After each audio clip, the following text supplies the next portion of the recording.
Hello and welcome to Stylish Chats with Creatives. Today on the podcast, I'm chatting to Darren Dilieto. He is the creative director and owner of Hireillo. I've said that right, haven't I? Yep. Yeah. And that actually started in 2005, I believe. 2004, 2005. That is so cool that you've been a business owner for that long and like doing your own thing. So you're a trained illustrator and graphic designer? I've got that right? Yeah, originally I did freelance for a couple of years before moving into mostly the admin side of illustration. Oh, nice. So how did you come up with Hireillo? Well, being an illustrator, I originally started a blog called the Little Chimp Society, which I started that a couple of years before there was even Twitter or Facebook. Mm-hmm. So at the time, it was a very popular blog, and it was a good outlet for illustrators to post their new artwork, their news, gallery exhibitions they were doing, and it was all into one central place.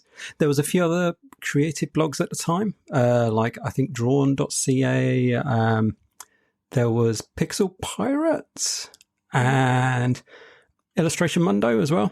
So there was all of these ones, and they're all gone now. Nothing's left anymore.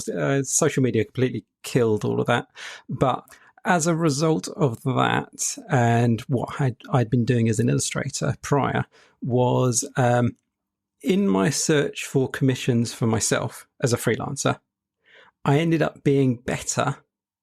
Well, yeah, definitely better at finding clients and then convincing them to hire other illustrators that I thought were more appropriate for the projects that I was being offered.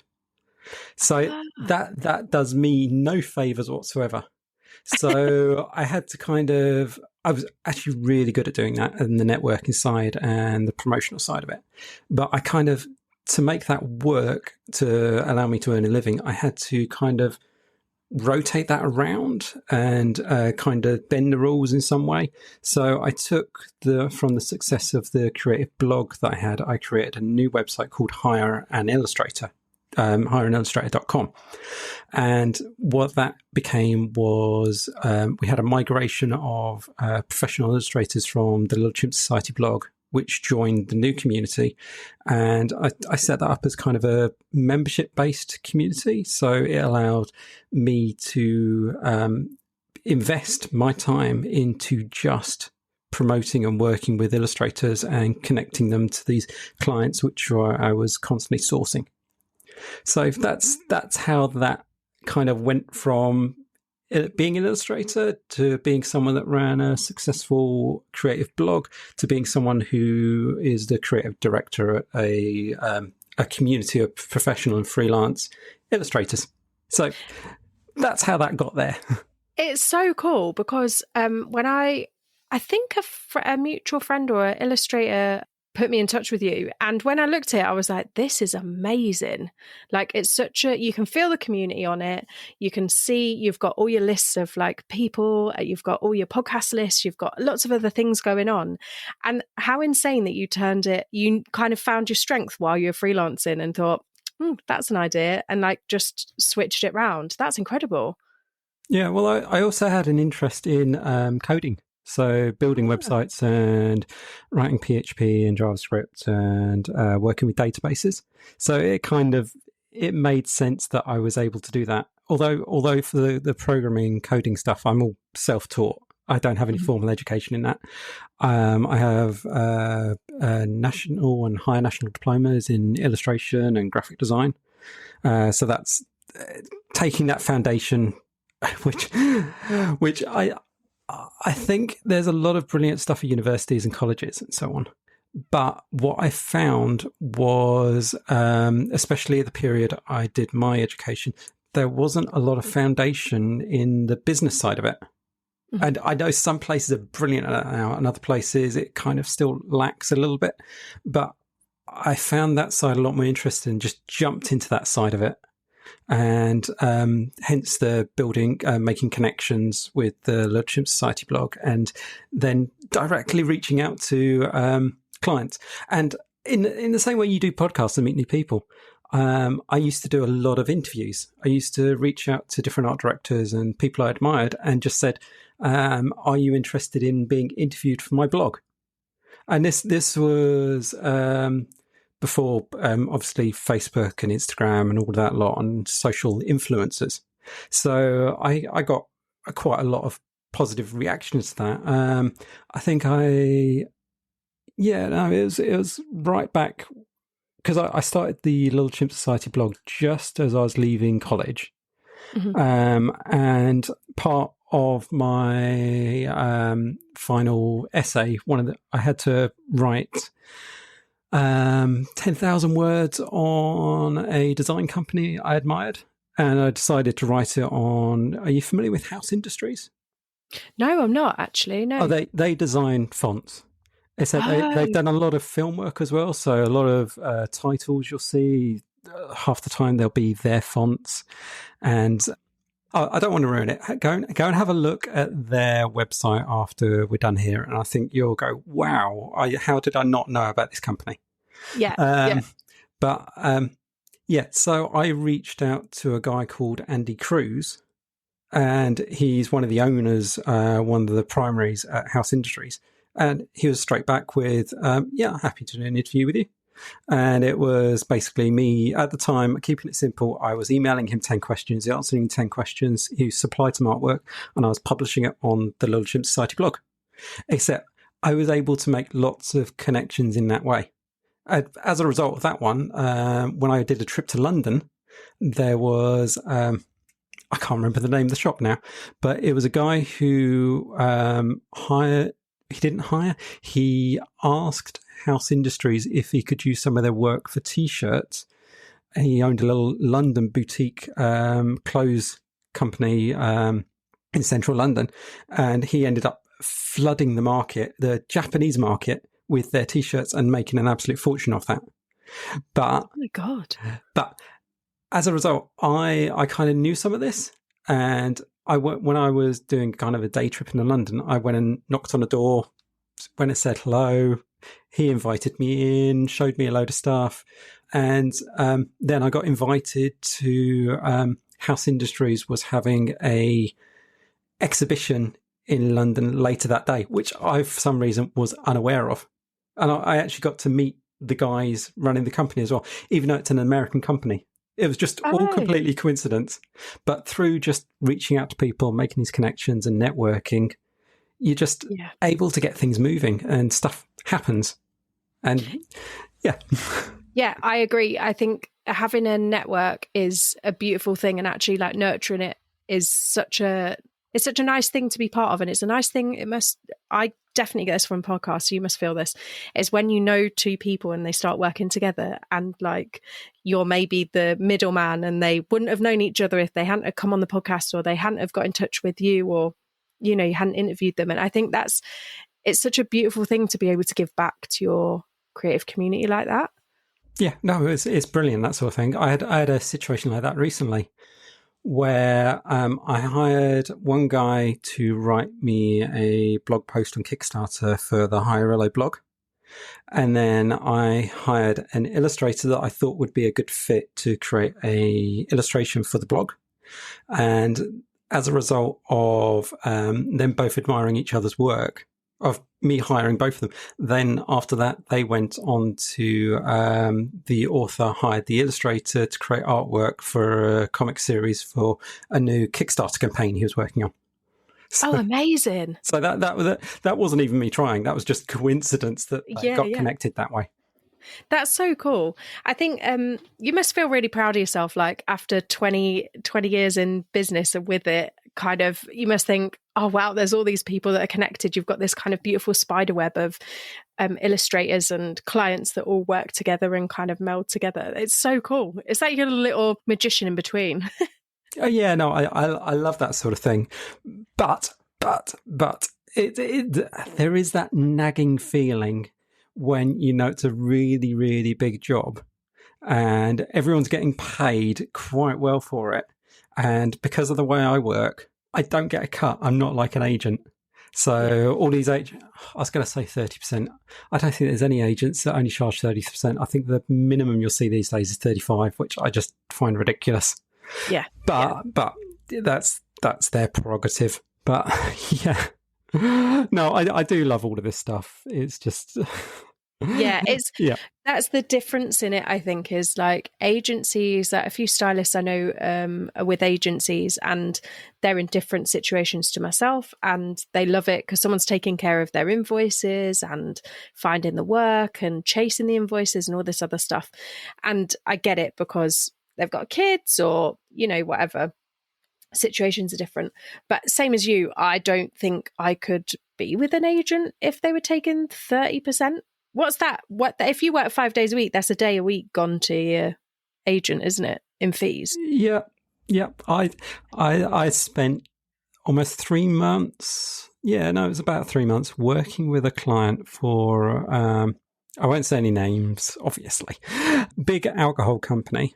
And they paid the illustrator, I think it was just over 20 grand for full rights to one of their pieces to use as part on a bottle and a big campaign. And I was with them every step of the way.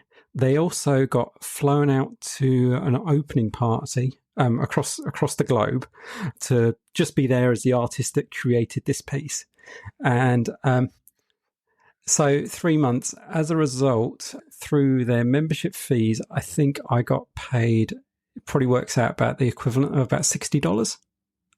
Whoa. So I don't mind that, but I just wanted to put it in perspective.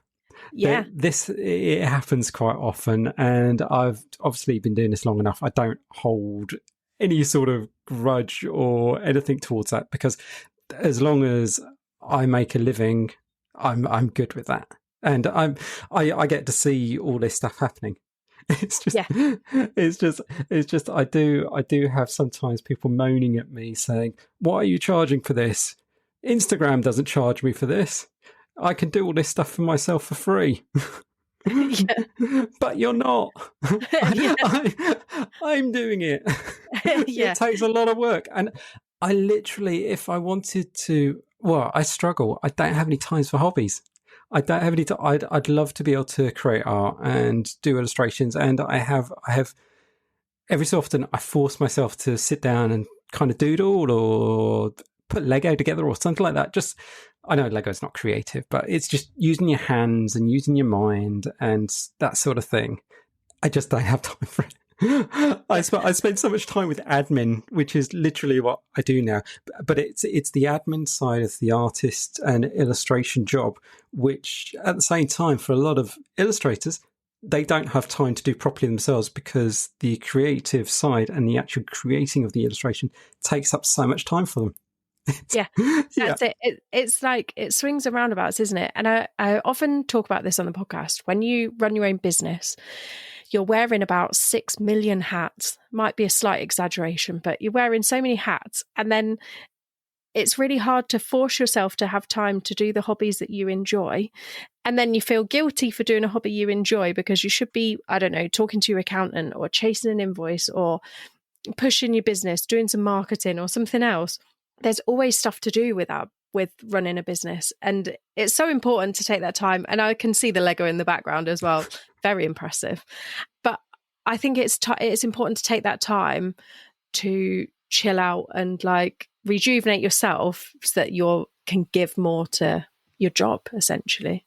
But it's hard to do. It's really hard to do. And that balancing act, I think we all go, oh, it'd be great being freelance. I can pick my own working time and I can pick my own clients and all this other stuff. And actually, you actually work more than what you would at 9 to 5. Yeah, definitely.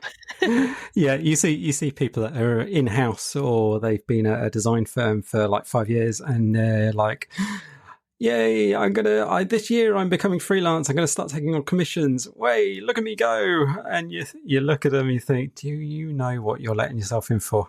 You work with an entire department at the moment. You're going to have to replace that entire department with yourself. Yeah. And if you think it's just going to be all the fun bits, it isn't. It's all the horrible bits, like chasing for invoices. And why is your invoice ended up in a different department under someone who has no idea what you do? Like, Yeah. Yeah. That's what happens. Yeah. Dealing with miscommunications. Yeah. Yeah. Negotiating. Yeah. I think that's the worst part, actually. I find negotiating, when I was younger, I found negotiating really hard. I'm a bit better now, but it is really hard. You kind of like shake as you're writing the email. Like, I think my worth is this. And, Yeah, I found negotiating quite interesting recently. Obviously, I've got a lot of experience in doing this, and almost 2 decades. Well, it has been 2 decades, actually. But I help illustrators negotiate their contracts with clients quite often. But I'm in a very weird position because I work with so many different types of illustrator and so many different types of client. I can be literally helping an illustrator negotiate on exactly the same job. So they'll be doing the same work and the client will be expecting the same thing. But between one illustrator and another, the identical job will be maybe a £500 job for them. Or for the other illustrator, it might be $4,000. Yeah. There's such a discrepancy. And I've kind of had to learn and feel my way through to judge whether this illustrator, looking at their portfolio and their experience, is worth that amount. And looking at the client side to see whether would that client be willing to pay this? Is their return on investment worth it to them? Mm-hmm. And how tough is the client? Is the client not going to budge if they say they've got this budget, or will they budge if you can creep it up a bit more, or are they just trying to pull a fast one and get things for cheap? Because the cheaper they get it, the more profit they make, which is just simple business. It's an interesting one. And at the same time, I need to not be too judgmental, because I don't know the best way to put it. You have illustrators, and there's quite a large variety of different worths, mm-hmm. which is tough to say, because you think all illustrators, if they're doing the same job, they should be paid the same. But it's so much more comes into it than that. It's way more nuanced than that, I think. Yeah. And judging from my point of view as a stylist, there's several stylists who are absolutely fantastic at interiors, so obviously charge that worth. And there's other people, I'm good at interiors, I'm not at their level, so I'm not going to charge at their level. But then there's some people who are fantastic but don't charge enough. And it's a very I think sometimes, I don't know if you find this, I think it also comes with age. I feel like the longer you've been freelancing and the older you are, I feel like the more you know your worth and the more you can kind of judge compared to others. But I don't know whether that's maybe different in illustration, because there's so many different types of illustration. So how can you can't really compare. No, it is true. What I find a lot of it is illustrators change their pattern of fees when they suddenly have a client who's willing to pay more. Mm-hmm. Mm-hmm. Yeah, if they're constantly hitting a brick wall, that's all they think they can ever charge, and they don't even attempt to charge more. Yeah. I quite often not so much age is down to experience. I'll have illustrators who ask me for pricing advice, and I ask them what they've been charging previously, if they've worked with the client before, or if they've worked with other clients on similar jobs. And I'm half the time it's like, you need to double that fee. Yeah. Because that's the other thing, they're charging that half as much. I'm seeing other illustrators charge twice as much, and a lot of the time the clients, they'll accept what they're offered. Yeah, there's always the argument of who's going to break first when each other's asking what their budget is. Yeah, exactly. It's exactly that. And I think sometimes you get to negotiate. Sometimes someone's got a budget, or they've got an expectation of what it should be. And not always, clients aren't always forthcoming with that. And then sometimes you don't want to play your cards too quickly and then be like, oh my God, this is amazing. Bite your arm off it and you be a busy fool. That's the Yeah. saying, isn't it? Like you're too busy for anything else, but you're actually not earning enough. It's a very difficult, it's difficult to have the conversation as well with peers, I think, sometimes, because you don't want to upset the apple cart and, you don't want to kind of be like, oh, is this your price? Am I in the right gauge? So I see why people come to you, because you've got a wide range and you're kind of independent from it all as well. Exactly. And I have it from both sides as well. We're saying about experience and stuff like that. It comes exactly from the client side as well. So you'll have very inexperienced clients. They won't know what something is worth. They won't have done the maths. Which tell me a creative that does do maths. Yeah, that's one of the things I do constantly. Is when I get a new job brief coming in and the client's not sure about the budget, I'll be working out. I'll be looking on Wikipedia, looking up the companies, seeing their value, seeing their turnover, seeing what sort of items they produce, and how much they utilize their assets. So if they can take a single illustration and turn it into a multi-million-pound campaign, that means illustration and that sort of thing of value is worth more to them. So they'll have a higher return on investment.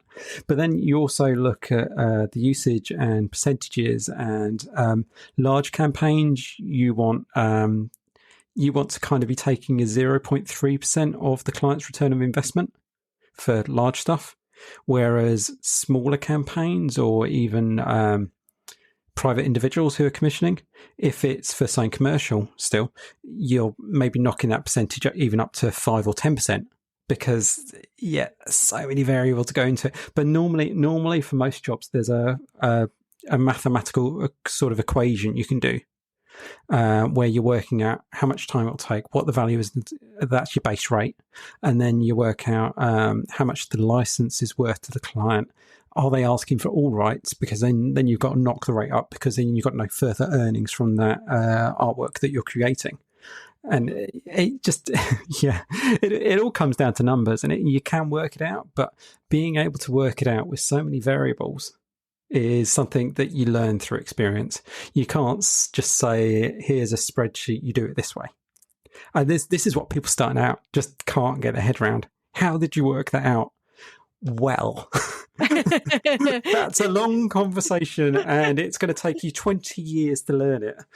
Yeah. And I guess it's changing all the time as well, because it's the same with models. When they're booked, they have like a usage fee, and there's something out. There's another fee on there as well, from what I remember.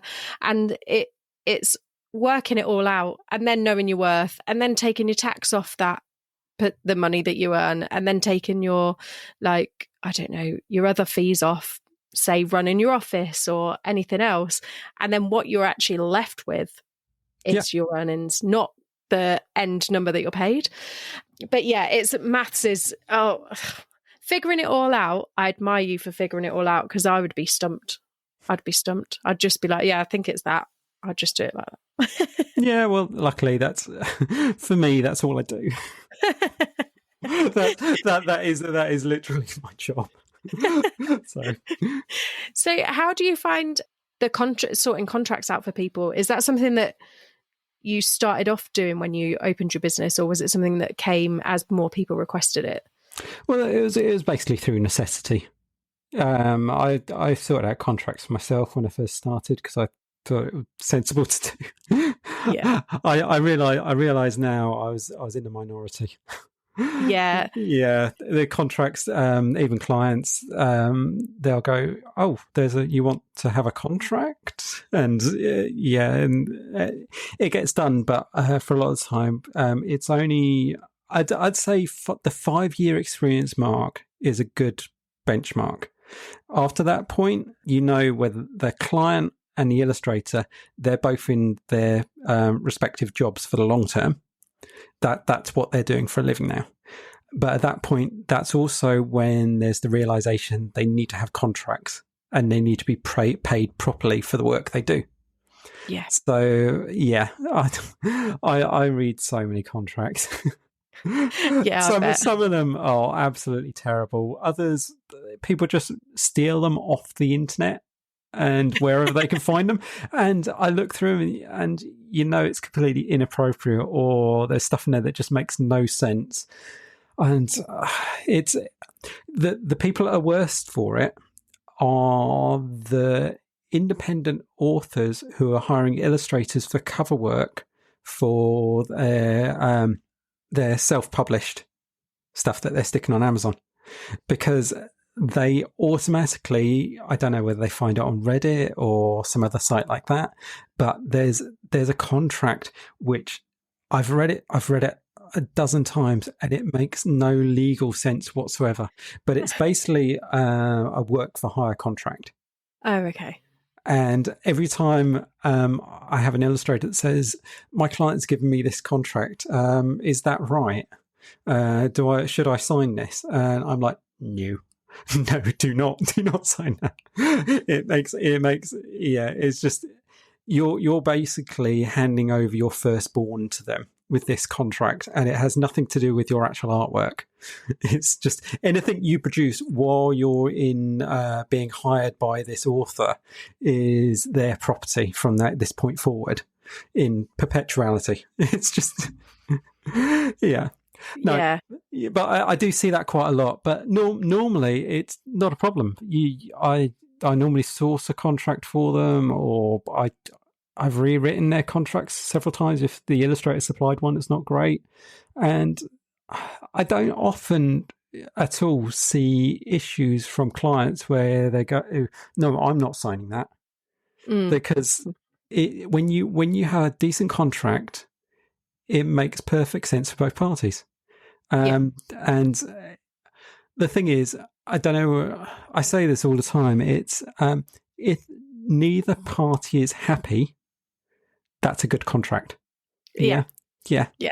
Because you never want it to be one-sided. You never want it to be such a compromise that it's gone too far into rights going for one thing, or not enough rights going that the client can actually use it properly. You just want it to be, you need them to be just completely meeting in the middle. Yeah. And that's how it works. That's what a good contract is. And on that note, I am actually writing a new artist agreement template where cool. I've all basically half of it from scratch. I've got a lawyer looking through it at the moment, and I should have it ready in about 2-3 weeks. And it's going to be something that I'm going to be offering to Hireillo members, and I'm going to have it available. I'm tempted to use Gumtree at the moment. I'm always an advocate for having your own shops, but I'm tempted to put it up in there for people to purchase as a PDF for usage. That sounds like a really good idea, actually, because I think it would help a lot of people out in the creative world who maybe get a bit stumped. And often, like from my side of things, I just get a client contract. I don't really offer one out. It's not really done, I guess. And you kind of sign their contracts, and if you don't sign it, you don't get paid, basically. So you have to sign it, and then every so often something will come up, and I don't know, say like you get cancelled last minute, and then I go, oh, normally charge for that, and they go, yeah, we can cancel you up to 5 p.m. the day before. And I go, all right, well, cancel me. And then I log it in my head and go, okay, cool, see you later. I can't do tomorrow. It works both ways, doesn't it? Yeah. But then you have to be nuanced and a bit careful about it, because you can't go pissing off clients all the time. But, contracts like that work both ways. And sometimes you have to drop something because dog's got to go vets, or I don't know. Yeah. I had the other week, my tire blew on the motorway. Tough shit sometimes, isn't it? You've just can't be helped. Yeah. Do you always read your contracts? Yes, and then cool. I fall asleep, and then I shake myself back awake and think, oh yeah. But then because it's a lot of writing, often I'll look at it and then I go, yeah, I've read that, signed it, and forget it. Yeah, it's probably not the best thing to admit, but I do forget them. That's the only thing. But they're all very similar. They're all very. I could probably pluck 5, and they'd be along similar lines. Have you ever asked for changes? No, because Yeah. I work for very large companies, and if you, That makes no difference. If there's I anything you're not sure about or you don't agree with, always ask for changes. You will be pleasantly surprised. really, because Yes. I would have thought they would have just told me to fuck off. I get illustrators to ask for changes all the time, in big companies, small companies, and most of the time they try to accommodate them. Oh, really? Yeah, That's really interesting. it's expected that if it's not a great contract, that a creative will ask for changes, but there's always the hope that they won't. Oh, that's interesting. Yeah. So, and what's the worst they're going to do? They'll just say no. Yeah, and then it's up to me whether I sign it or not, I guess. Then it's take it or leave it. Yeah. It's that simple. Or you use the contract as a negotiating point, saying, I'm not sure about this term, but I'm happy to keep it if we can knock my fee up to this amount. That's clever as well. Because that's what they're paying for, what is being announced, the terms of the contract. So that's where that comes in. What a clever way of using it as a negotiating tool. I'd always just gone, okay, read it, I'll sign it. Okay. Complain to me a breath about it, and then Yeah. I do think it's hard though, like we were saying earlier, when you start as a freelancer, there's so many kind of things that could trip you up, or that people just expect that is gonna, like, they just kind of go, oh well, I'll just accept that as part of being a freelancer. I mean, I've been freelance for like 12 years, 13 years, something like that, and I never knew that I could negotiate on a contract. So now you know. Learn something new every day. Yep. So when you were illustrating, what was your kind of style? What were your projects like? Well, I drew quite complex cartoon mazes. Oh, cool. So it comes down to that I'd always been interested in organising lots of data. Mm-hmm. And I'd always been quite creative and always drawing, sketching. I thought from a young age that's what I thought I was always going to do. And that's what everyone else thought I was going to do. But also, in a weird way, I'd always been collecting data points and creating complex systems. I'm going to sound really old now. On my ZX Spectrum, I'd always be getting the magazines, and I don't know whether you know or remember at all. You'd get the magazines with the pages and pages of code for typing in your program that you could then run on your Spectrum system. It was like when you used to get free CDs on magazines, but it was text. So you'd get all this code right in it, and then you'd be rewarded with a small little adventure game or a pattern that appeared on the screen. Oh, that's cool. But I use that for creating kind of like databases. So I'd spend several days, this is going to sound weird, knocking on all of our neighbours' doors, asking what their names were, so I could put them into a database with their front door number. So we could organise it, but then I'd have a database system which on my quite archaic computer now, which we could use for sending all the Christmas cards. And That's so who cute. to put which names. And I must have been, if I had to guess, I was maybe 8 or 9 years old when I was doing that. So when it came to illustrating in a professional manner, I was drawn to creating complex patterns.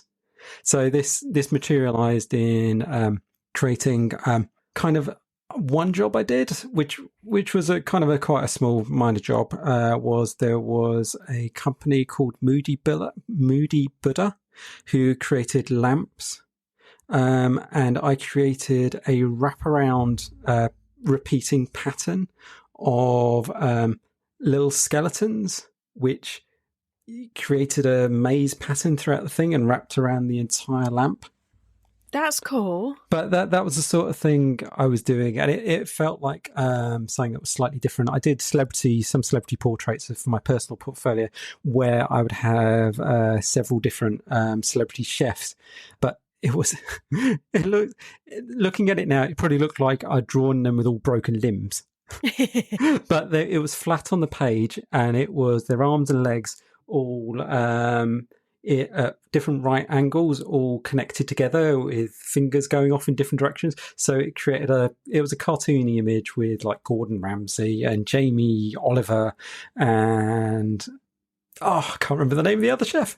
But anyway, it was cartoon portraits of all of them, but in a big maze pattern. And I did that for politicians, and I did a whole series, and then did one of clowns. But yeah, I did attract clients with that, but they essentially wanted different types of work. And although they were asking me to do it because they liked the general style, they didn't want the maze stuff. But then, as I said earlier, I started suggesting other illustrators.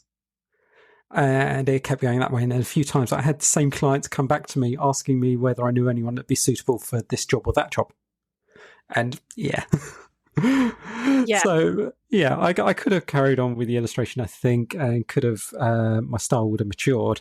But I went in a slightly different direction. I made up a job which didn't exist at the time, really. Obviously, there's job recruiters, but not for that sort of thing, and they're not generally independent. Yeah, I think it's a really cool thing that you've done, and your journey is so cool that you came from like an illustrator and kind of have nuanced it. It's like you've honed in on what you could have done with someone like you 20 years ago. Yeah. And like, what a cool thing to like we were saying earlier, like give back. This might be quite a hard question actually, but what's the hardest thing do you find about running your business, other than we were saying earlier about needing a break or like burnout? What's the hardest thing that you find? Oh, it's definitely turning off. It's yeah. Even like when it's later in the evening, turning off my phone, making sure I'm doing something relaxing. You still know when you work for yourself, when you self-initiated projects essentially, that it's hanging over you and it's not going to get done until you do it. Yeah. And I think, I don't know whether I've mentioned already, but the way I tend to work, like the way I'm talking at the moment, is I'll start a task, and although I'm dead silent, I'm sitting in front, hunched over my laptop or looking at my screen, it's like I'm running a 100-meter sprint. Constantly, it's and I need to do this, I need to do that, and it's non-stop. And this is actually a problem I've had, and I sympathise with a lot of other people that run their own businesses, like yourself. Is it's so easy to fall into that trap and end up in complete burnout, and just that's the aspect that I find most difficult about running my own business. Yeah, I think burnout's a very real thing for us creatives owning our own businesses, and it's so hard to switch off. It's one thing I found that has helped me the last year maybe was I got a personal phone. So my work phone gets turned off generally. By now it's normally turned off, and that has all my social media, and this really annoys my husband, but I don't have any banking apps on my personal phone, because for me, if I'm on my banking app, I'm going, that bugger hasn't paid me, that person's due me money, and like I'm still switched on with business. So the only way I've found to switch it off is to literally have a burner phone essentially, that's like a tenner a month, whereby I just like turn it off. There's not many people who have that phone number. I love all the people I work with, but not everybody has that number, because I don't need texting about work at 9 o'clock at night. Do you know what I mean? I think it's helped me, but it's not always feasible to do it either. Yeah, 2 years ago, I turned all of the notifications off. Oh, amazing! For all of the different, because we've got several different social media accounts, and there's always something going on new messages or notification, this, that, or the other. But I still get this feeling when I pick up the phone and wonder, why hasn't it buzzed? Yeah. Or you feel it buzz in your pocket and you know it hasn't. Yeah. Oh, that phantom buzz is so weird. So weird. And I think as well, like, because nowadays we have so many social medias that are available to us to promote our work and promote ourselves on. People also think that it's acceptable to message you about work on these social medias at whatever time in the day. And actually, we're not always accessible. Maybe we're just scrolling to disassociate for the day, or because we're finding some nice pictures to look at, or maybe, I don't know, maybe you're talking to friends. Like, I've got a few friends in different countries that I chat to on Instagram. Doesn't always mean that I'm available to chat about work, but it's so hard to turn the work switch off, especially when it's your own business, because you're like, if I'm not nurturing it, nobody is. And you mentioned friends. I have, well, I'd say a majority, if not all of my friends are people I work with. Mm-hmm. So that becomes difficult as well, because it's only occasionally we do personal social stuff with people that we're friends with who are people that we work with as well. But there's still the expectation from the people that, let's call them work friends, that you're there as a friend to lean on. Yeah. Yes. I do have a few that it can be, they'll send me a quick message, which is something very work related. And it should take 2 or 3 minutes, if that, and it's something you can just answer quickly. But it turns into them offloading an hour or so rant, and this is in like 6:30 in the evening when you're in the middle of cooking dinner, and you've got them in one ear and your headphone connected to your phone while you're cooking a stir fry. But it's difficult to draw the line, because when you do say something, they completely understand. And it's fine, but other times you don't mind, because you feel you could do the same to them if needed. Yeah, exactly. although because you're aware of it, you never do. Yeah. It becomes, especially with the length of time we've been freelancer and the connections you make, it does become such a blurry line, doesn't it? It's a tricky subject to navigate. Yeah, massively. And I think with my really close friends, if I don't message back immediately, they're not bothered. If it's 3 days and I've not messaged back, they're like, hello, are you alive? Are you okay? What's going on? And I think with work stuff now, because I don't answer straight away, I think the expectation is that I will answer at some point, but it's not going to be immediate. And I think that takes the pressure off me, and the pressure off them to feel like they have to answer me straight away. Because sometimes I get excited and I'll go in a flurry of text or voice notes and I'll be like, and then forget my boundaries as well. And sometimes, you're like, oh, and then you never guess what, and then this happened, and then you've sent a 7-minute voice note. I would have been better calling them. Yeah. My other problem is that about 60% of our members on Hireillo are based in the US. Oh, so I'm dealing with different time zones all over the place, shit. And a good half of that they wake up just as I'm finishing work. So it's fun. Yeah, that's almost like your time zones are weird as well, because then if it is something urgent, oh God, I can see how you're close to burnout, to be honest. I can see it because I could feel myself then going, oh God, but then what if an email came in and it was 7 o'clock at night our time, but 7 a.m. their time or 8 a.m. their time, and they needed to know by 10 a.m. and it'd be midnight, and I could just feel myself going like, oh God, is that how it feels for you? Well, yeah, I run a small hosting company as well, which I do kind of indirectly. We don't have a website or anything else, but it's through the connections I've made over the years. I host people's websites. But I have, on the odd occasion, my website's not working, my website's down, and it's like 9 p.m. But it's normally, because I've got a lot of experience with that, I can always solve things relatively quickly. But for them, it's the start of the workday. Yeah. So what do I do? Do I ignore it until the next day and leave them hanging, or? The thing is with website hosting, most of the time what you're being paid for, even though half the time it's a pittance, is they're paying for the support. Yeah. Because server space it's actually quite cheap, but people tend to host their websites, especially if they can, with people they trust. rather than somewhere like GoDaddy who doesn't care about you in the slightest. You're just another number on their call sheet or whatever. They're just if they can help you, they will. But for me, I'll go out of my way to make sure everything's working correctly. And that's why I have some clients where they first started up hosting 15 years ago with me. And every time they've got a new website or a new client they're working on, they'll come back to me again to add it to their account.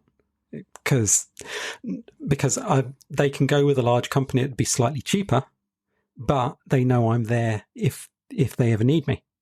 Yeah. They're paying for your expertise and your service, and it's like you say, it's probably better than one of the bigger ones. I think I'm with 123 Reg, maybe. Yeah. Well, that'd be for your domain name. They do host as well, don't they? Name, yeah. But, I think they host as well. But have if you've ever needed support, have you ever spoken to the same person? Probably not. No, probably not. That's the issue, isn't it? And then especially if you don't fully understand what's gone wrong with your website or whatever, and then you're speaking to someone and then you're like, right, now I've got to start it all again because that person's not there or is a robot or whatever. I think, that's the difficult thing. It's really interesting how you've gone into like the data side and like the kind of hosting and the whole kind of network. I think this is really intriguing because I think you found your niche and you were like, let's go. Well, yeah, the thing is, I knew how to do it all through just time and experience and having an interest in it. And for the illustration side, for the illustrators I work with, they generally all need their own personal website. So it just made sense to kind of offer that service. Yeah. But as a result of that, because a lot of illustrators, when they're starting out to supplement their income, because they've had to build their own website, they offer to build websites for other people. So then they normally need hosting for that as well. Oh, and as a result, I've got several different hosting clients. One runs a large industrial roofing company. I've got a music producer that I host their website, and a fitness coach. Oh, nice. It all kind of branches out from there. But I purposely, with all of the stuff I do, I don't push it too hard. I try to keep things manageable because there's only one of me. And we actually talked about this before you started recording this podcast, didn't we? That outsourcing work and tasks is difficult when it's something that's specialized. Yeah. There are people that can do the same job as you, but you find they either cost the same or they cost more. So, and if they don't have the same experience as you have to train them up. So if there's a job you can do in 10 minutes, do you really want to spend 3 hours or a day training someone else to do a job that you can do quickly? You will also have to pay them for the time you're training them. And it's difficult to break through that aspect. And there must be a point or a threshold where it makes sense to do it. But for people like us, it's very difficult to get to, and there has to be a lot of investment outlay from the start to be able to create a business in that fashion. For me, it's me and my other half, Morgan, who helps me manage a lot of the admin and does a lot of the kind of creative stuff, like thinking up different blog posts or social media posts, that sort of thing, and also manages a lot of the bookkeeping. So, that's good. That's good. Yeah. I think it's good that you're working in like partnership as well. And you're so right. It's so hard to find somebody who gets it. And also it's very difficult when we have our own businesses that are kind of like our babies. It's very difficult to hand part of it to somebody else and fully trust them to do it in the way that you would do it. That's the hardest thing, I think. And not to have them do stuff and then redo it all yourself afterwards. Oh yeah, 100%. Yeah. Not like have to follow your own footsteps again. Yeah. Like that's a massive part of it. I think I mean, like for me with the podcast, I'd love to pay somebody to edit it, but I can't afford it. So I have to do it myself. The same with I do have an accountant, which I pay for, because that side of things it blows my mind. Like we were saying earlier, maths is not my strong point. And plus there's penalties if you get it wrong. yes, exactly, which scares me shitless. Yeah. So I'd rather pay someone else to do that. I'd rather go to work for a day and pay him. And that's the only outsourcing I do. Or it'll be my poor husband gets like, "What do you think of this? What do you think of this? What do you think of this?" And he's like, "Well, I don't know. It's not. I'm not a creative. I don't know. Try it. See." And then, you have to try lots of different things. And it's just so hard to give up a part of your business that you've grown for yourself and for your partner and to have your own living off. But what's the best part of having your own business? Completely contradicting what we just said. Getting to hire writers and illustrators. Personally, getting to hire them to create stuff for our business. That's cool. Yeah. So not outsourcing the actual job I do, but it's allowing me to do what the clients which I introduced to illustrators do, and art directing it. And I just love that sort of thing. And supplying the brief, supplying sketches to give the illustrator inspiration of where to start from when I'm looking for something specific, or writing summaries for authors to base a blog post off or copy that we need. Yeah. Saying that there, I do like to try and give people chances. So I sometimes look for writers or illustrators that don't have maybe as much as experience as I'd like. But there has been the odd occasion where, as I said, we've asked them to write something, we've paid them to write for us, but then they've sent it in and I've basically rewritten nearly the entire thing. which I don't mind, because there has to, like if you were to call in sick for a day but you had to hire someone to cover your shift, you would still want it to be to the standard you expect yourself to do, don't you?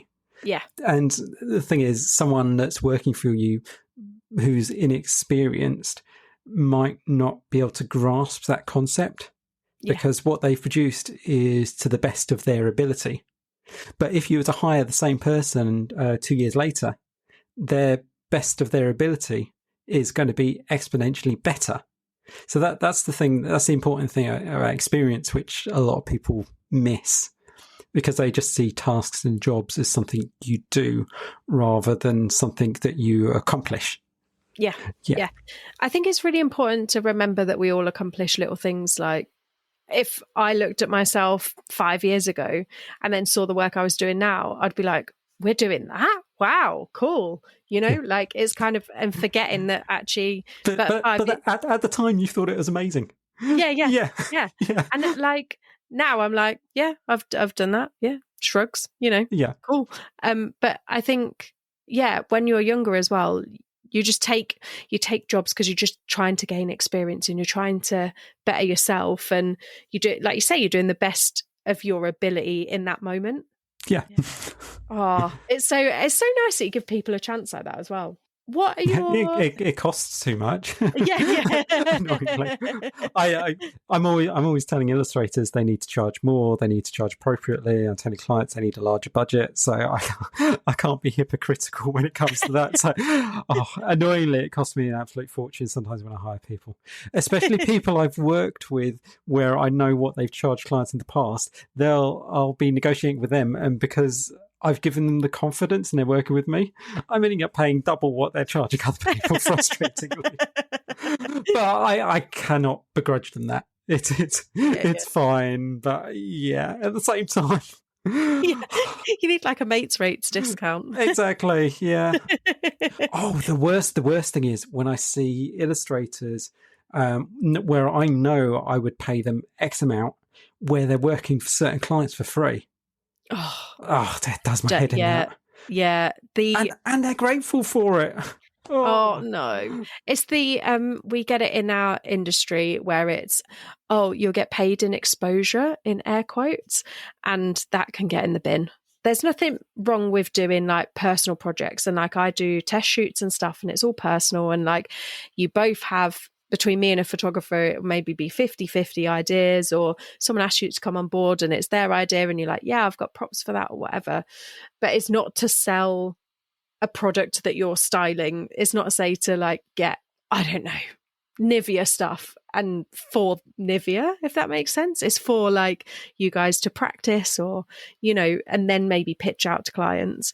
But it really frustrates me when creatives kind of get hoodwinked into doing shit for free, because then it devalues the whole industry.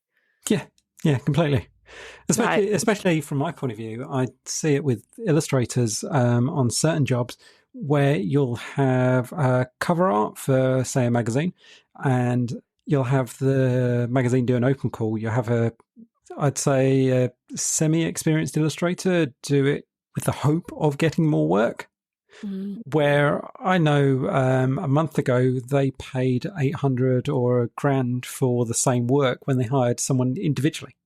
Yeah, it's just the money's there, but it's always, if the business can make more profit, they will. That's what they do, and they legally have to, because of when they owned by shareholders. Yeah, because it's the way the laws work. If they can get away with making more profits and the shareholders get more, it's their legal obligation to do so. Which is horrendous when you think about it. Yeah, that's really horrendous, isn't it? Yeah, but that's what you need to keep reminding yourself when you're negotiating, working with these companies. That you'll have the people you're dealing with, which are more sympathetic, and they'll try to get you paid. But it's the higher ups, which is their job is disconnected from the creative side and the actual workers. Their job is to satisfy the share price, satisfy the shareholders. And that's literally how it works. And it's really cold and really harsh and a really horrible environment. But you need to keep that in mind. That's what you're working against when you negotiate these fees, you negotiate these contracts. And that's why you get... Not so much at the moment, but there was maybe 5 years ago, it was everything being pushed towards crowdsourcing. And it was because that was free marketing, and it had lots of people working for that company for free. They had contracts where it didn't matter what you submit, they owned full rights to it. And it was get maybe several thousand artists, illustrators to submit work. We owned rights to everything, so that's a huge archive. And then we'll choose a winner and pay that winner maybe £500 or £1,000, which is a lot of the time would have been less than what they would have paid if they'd hired an individual freelancer. But at the same time, what you don't realise is normally there's an agency working behind this campaign who have pitched the campaign to the company, and they're charging the company, say, 10, 15 grand. So it's kind of, it's that really horrible trickle down effect where there is the money, but it's not going to the people that are actually doing the work. Yeah. I can't really add to that because I see that as well. Yeah, no, it must be so common, especially do you get a lot of low paid interns in the sort of work you do? They're trying to stop it a little bit now, but I think more so in London there's a lot of unpaid interns, and that means that it pushes out certain classes of people. It pushes out certain creatives. You have to have a lot of privilege to be able to do a position where you're getting paid next to nothing. You've still got really expensive rent to pay and bills and everything else, because very few people can actually do that. No. So I do think it's getting better, but I'm not in that part of the photography world now, so I don't really see it. Mostly the people that I work with have studio assistants who are paid either a decent day rate or they're full-time, and they're, there's not really interns anymore. There's maybe the odd work experience person who comes for like a week, but it's not like an internship really. But then, like I say, I'm not in the high-end fashion side where, like, fashion magazines and stuff used to do that quite a lot. But it is a hot topic of discussion because it is a sign of privilege, really, to be able to do that. Because I couldn't afford to go and work for free for 3 months. No way on this earth. Let alone like somebody who is wanting to be in a creative industry but has comes from a background where somebody can't even afford to pay the rent that you need to pay in London, or, and they've got to travel in and all sorts of things. So yeah, I think it's travel costs a fortune, doesn't it? Oh my God. Did I see the other day? I think I saw in a headline that the London Underground is the most expensive public transport in the world now, which I think it overtook France or something. That doesn't surprise me, yeah. But also isn't that disgusting? Yeah, but it's subsidised as well, isn't it? The London Underground. So, God, yeah. I've got a Actually, you've just reminded me. I do need to buy some train tickets to go into London. Actually, oh God, I should have probably done that about 4 months ago. But yeah, it's so expensive. Like, this is why I don't really do jobs in London anymore, because it's just too expensive to go down. It's not worth it. I don't know how creatives are surviving in London, to be honest, but yeah. Privilege. Yeah. Yeah, probably, yeah. Quite. They're all lovely. All of the London illustrators I know, they're all amazing, and they're really good at their jobs. But at the same time, a lot of them own property there where they have no mortgage, which is either done because they got in early, they inherited it. But it's just, I know there are the odd few which pay an absolute horrendous fortune on rent, which I have no idea how they do, but. It does come down to that background privilege allowing you to do certain jobs like that, because how does any normal, I'm going to say normal with air quotes, person ever afford to do that? Yeah, exactly. And I think like people are even getting outpriced in Manchester now. It's becoming expensive to live there, and it's hopefully it doesn't turn like London and go super expensive, because I think it'd destroy the creative scene. And there's some bloody lovely creatives up there, but yeah, I don't know how people do it. I really don't. Well, I do an annual illustrator survey, which I call the State of Illustration, and I think I'm working on one at the moment, which will be the 8th published report, except so 2023, so we record people's, it's all anonymous, we record people's income, and we had, for the UK, we had 6 illustrators who earned over 200,000 in the last financial year. Wow. Well, yeah, you say wow. 2024, 0. Oh shit. Yeah, none. I don't know why that was, whether the same people didn't take part in the survey. The survey was done by 1,492 illustrators. The year before, it was done by 1,580 or there-ish. Mm-hmm. So it may be coincidental, because you can only, all this stuff is guesswork at the end of the day. Yeah. But it's just surprising, because every year prior to that, there's been maybe 4 to 9 illustrators in that range in the UK.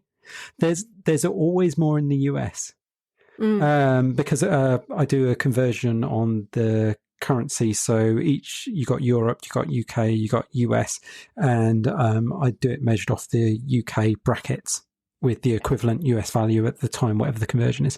And there's always around 20 plus US illustrators in the 200,000 plus mark. So, but that always stays consistent. Whereas in the UK, it's just been slowly dropping each year. Yeah. And what makes me worried is there was more in the, I think, 62 to 75,000 range. Mm-hmm. But I don't know, with the numbers above that, below the amounts below that staying around static. So I don't know whether the ones that were earning more have dropped, or because it's anonymous, I can't correlate individuals to their age groups in the same way. Yeah. So it may be the ones that were earning a lot were at the end of their careers and they've retired. It may well be, like you say, they hit their peak in their career, hit the 200 grand mark. They thought, cool, I'm 55, I can retire now because I've earned enough money. And maybe they've retired early. Yeah. Well, 2021, I think it was 2021, we had 3,600 illustrators do the survey. So it's quite, for an independent survey, that's quite a lot. Yeah, that's a lot. I don't know when you're watching TV and you see like this makeup was tested on, written a small text at the bottom, tested on 20 people and 71% said this, and that's what they're using in Yeah. a big L'Oreal campaign. So it's where they've just sent someone out on the street with a clipboard and they've nabbed people saying, "Can you do this survey?" And they've collected 20 people. That's it, right? Big advertising campaign. Here we come. Yeah, you're so right. So, what are your goals for the future? Is there anything you're aiming for? Is there anything? Well, is there anything you can talk about that you're aiming for? Is there anything that you really want to achieve in the next few years? I think we just need to push growth, increase the size of the community, and I think adding more assets to what we offer would be a good idea. Well, I'm doing this podcast with you now, but I've been talking with one of my colleagues for months about us doing a general monthly or every other month podcast where we just talk about general creative news, different equipment that we're both using, like what's going on with new monitors or Wacom pads, the Apple Pencil, stuff that illustrators use, talk about contracts, talk about pricing. So podcasts would be a good direction. Maybe revitalizing our YouTube channel for that. Yeah. We haven't posted anything on in about 2 years. I've been doing personal stuff to try and get myself more comfortable on camera and get myself talking more naturally instead of sounding really, really awkward when I say things. But apart from that, I've got the new contract template which I've been working on that I'm hoping to sell to people. What else is there? We got the illustrators survey, which I got a new version of that coming out soon. More blog posts, hiring more illustrators ourselves. So I will ask you one other question. Yeah, go on. What inspires you? I love hearing people's responses about this. Well, it's going to be so cliche. It's just artwork and art. I love illustration. I love looking at illustrators' artwork.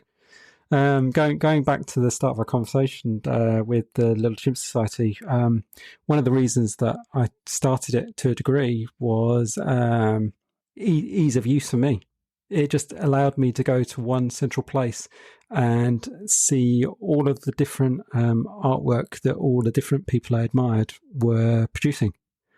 Because, as I said before, it was before Facebook, it was before Twitter, and I was subscribing to maybe 60, 70 RSS feeds.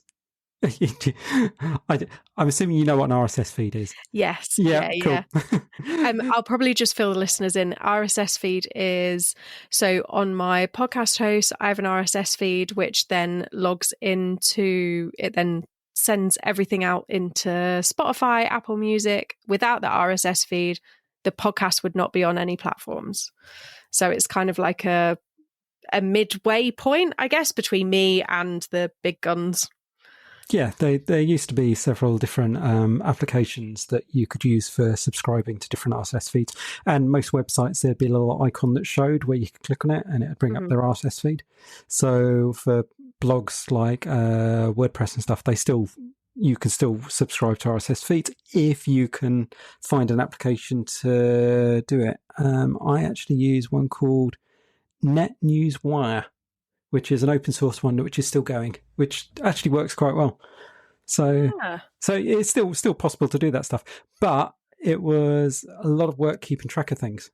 Yeah, and people didn't always update their blogs. But when there's a chance they could use a centralized blog in the same way people use social media, they have a tendency to post their newer stuff and keep it going. So creating a blog which I ran, I was able to customize it to however I want it, even though it was accessible to other people, and then have all these amazing illustrators all posting their work in one place, which I could just check each morning. And for me as well, I got to see it before anyone else because I had to go in and edit things and approve stuff. So, yeah. Oh. But I literally do what I do because of my love of illustration. It's what I really love doing. going to exhibitions when I can as well, looking at different stuff, buying stuff from illustrators, buying prints, buying the stuff they produce, trying to get hold of original artwork. It's, yeah. I have to be careful I don't spend too much money on that stuff. It's easily done. It's definitely, you can definitely feel the passion you've got for the illustrator community, and like I can definitely feel it from you. And I think it's so lovely the things you're doing for the community, and I'm so excited to see where your business goes and to see where you are in 5 years, because I think you're going to look back and be like, oh shit, I've been going 25 years. Oh my God. Yeah. Oh, you were talking about what inspires you. I was having a look at some of your stuff earlier, and do you buy all your props because it's stuff you love? Yes. So this because is the glassware was really interesting. Oh, thank you. Yes. So some of the glassware, actually, we've inherited from my husband's late grandparents. Some of that is vintage. Some of it's really old, really old. Some of it I found from local charity shops. I think, without sounding too morbid, somebody had a house clearance and there was loads of stuff from the in the local charity shop that I got quite cheap. I've also, much like you, I've commissioned potters to make me stuff. I have some platters made by a local artist in Holmfirth. I just love do you know what? This is going to sound so weird. There's some things that in my house, I love weird trinkets, right? We've got weird vases, we've got weird prints. Much like you, I like to go to art markets and find nice prints and artwork and things. But when it comes to my work, I see it with a different eye, like a commercial eye almost. But I still find beauty in these things that can be used for a commercial use. I one day would love to have my own prop shop, but I think I need 6 figures to just start it up because I need to go and source all this stuff. Not to mention storage. Yes, and coming on to storage, at the moment I've got, so in this room actually, I'm in the top room of our house and there's a tiny ensuite and we've never used the shower because it's full of shelves full of my props. So if funny. Anyone thinks it's glamorous being a stylist, it really isn't. But yeah, I think it's holding on to these heirlooms as well, and it's such a joy to go on a shoot, which actually I did the other week, and I took all of my glassware with me, and it was all 90% of it was my husband's late grandparents' glassware, and I think that's so nice that it's getting a different use to what they would expect. It's not sat in the cupboard getting broken, or the nieces and nephews coming around opening my cupboards and they're getting slung everywhere or anything like that. But it's got this nice different use. And I think I love that. I love the fact that these glasses they might still be here when I'm not. And I think there's just a nice kind of juicy kind of story to them. Yeah, my other half loves vintage stuff. Morgan. They I can't remember the correct name for it, but the kind of the radioactive glass stuff, the green, and then you get some of the purple and all red ones. Yeah. We've got a few items like that which they absolutely adore. They might love Pear Mill in Stockport. So if you feel like a day out is a little bit far, there's a stall in there. It is a vintage. There's lots of different stalls in there. It's in an old mill. There's a lovely cake and coffee shop at the end. And there's a stall holder that has some of the nuclear glass, if you will. I don't know what. But they have loads. So, I mean, if you've got some spare cash, maybe go for a day trip. But Pear Mill is one of my favourite places to go, and I can be absorbed all day, and I come out, I'm going to confess, often with something, and it's dangerous to take the van. That's what I'm saying. Yeah. No, we search, obviously there's eBay and stuff, but we mostly charity shops when we get the chance. So we were in a Sue Ryder earlier, and my other half picked up an old knitting pattern book for vintage dolls. Nice. So it's all that kind of little stuff. And I love, there's quite a lot of charity shops here in Holmfirth, and I haven't been actually for a while, and there's so many good things, especially if there's been a house clearance, or I found a really cute serrated knife that's specifically for cutting tomatoes, which looks amazing, and it was like £3. Like, That's yeah, not bad. never Yep. know if I'm going to use it, but I like it. So Yeah. yeah. And you can put it down as a business expense if you really need to. Exactly. Yep. And this is why we're building a shed, so it can be half tools, half props. Yep. And anyone who comes to burgle it will be really confused. Yeah. Oh, well, thank you so much for joining me today on the podcast. And thank you so much for telling me all about your journey and about your lovely business and everything else. I've just really enjoyed our chat today. No, thank you for having me.